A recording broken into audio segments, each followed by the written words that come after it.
जी, आपका परिचय? मैं हरीश राजभर, विश्व राजभर भर फाउंडेशन राष्ट्रीय प्रमुख महासचिव आजमगढ़ से चलकर आया। जी, आज आप यहाँ पे किस तरह का सर प्रदर्शन कर रहे हैं? हमारे समाज के कुछ परिवार के जो कि कचबचिया कला गांव है, सुखपुरा थाना अंतर्गत आता है ये बलिया क्षेत्र में, और वहाँ 20 परिवार के झोपड़ों को जला दिया गया है दिनांक 7 अगस्त को रात को 2 बजे। और जलाने वाले जला करके भाग गए। लोगों ने पकड़ने की कोशिश की लेकिन नहीं पकड़ पाए, लोग आग बुझाने में फंसे रह गए।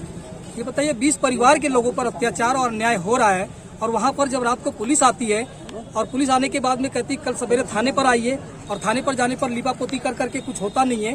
तो ये दबंग किस्म के लोग हैं, हमारे समाज के लोगों को घरों को खाली करा रहे हैं, उस पर आबादी की जमीन पर कब्जा कर रहे हैं। ये बताइए 40 साल से, आप कैमरा घुमा करके देख सकते हैं, 40 वर्षों से 50 वर्षों से ये परिवार के ये बच्चे कहाँ जाएंगे?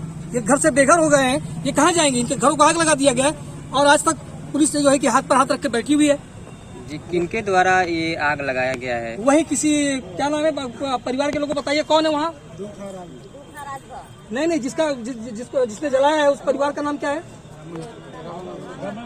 रामानंद शुक्ल किस्म का एक दबंग किस्म का इंसान है, जो इंसान ही नहीं, वो दरिंदा है, वो वैसी दरिंदा है। उसे इन मासूमों की चीखें नहीं सुनाई देती है, जलने वालों की आहटें नहीं सुनाई देती है। उनके परिवार और बच्चे के लोग कहाँ जाएंगे? तो आज हम न्याय मांगने के लिए यहाँ आए हैं। इसके लिए आप लोग शिकायत कहाँ पे किए थे? हमने शिकायत थाने में भी दिया, तहरीर भी दी थी जी। 2 तारीख की सुबह में, जब रात को जलाया गया था, सुबह शिकायत की गई थी, लेकिन वहाँ हमारी कोई शिकायत सुनी नहीं गई। इसलिए आज मजबूरन हमारे कानों तक हमारे राष्ट्रीय अध्यक्ष एडवोकेट जयप्रकाश राजभर जी को यह मैटर जब पता चला, उन्होंने हमें बम्बई से फोन करके कहा कि जाइए आप, हरीश जी आप वहाँ पहुंचिए और गरीबों की मदद कीजिए।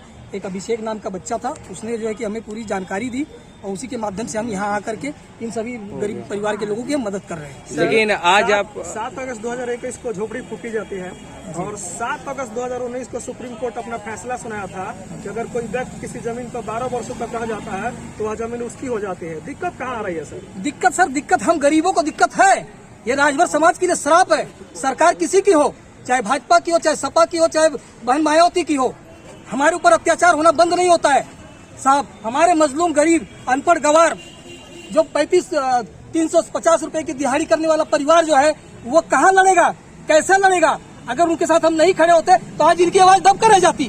भाइयों, सुनने में आया था कि प्रशासन जमीन को खाली कराने के लिए गई थी। क्या प्रशासन के पास किसी प्रकार की लीगल नोटिस थी? किसी के पास कोई कहीं कुछ नहीं था सर जी। एक बात बताइए, आबादी की जमीन पे किसका नोटिस होगा? 40 साल से रह रहे हैं, उनके तरफ से कोई नोटिस जारी नहीं होता है। और जो आज आकर के वहाँ बसने जा रहा है, जो उजाड़ने जा रहा है, जो दबंगई कर रहा है, जो गुंडाई कर रहा है, उसका नोटिस पास हो जाता है साहब।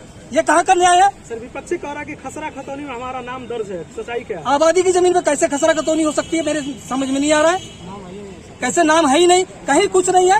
ये टोटल पैसे और दबंगई के बल पर ये सारा काम हो रहा है। आप लोग गरीबों को सताया जा रहा है। आप लोग की मांग क्या है? हमारी मांग है हमारे घरों को जलाने वाले जेल जाएं और हमारी जमीन पे कब्जा करने वाले लोगों पर कार्रवाई हो। ठीक सर।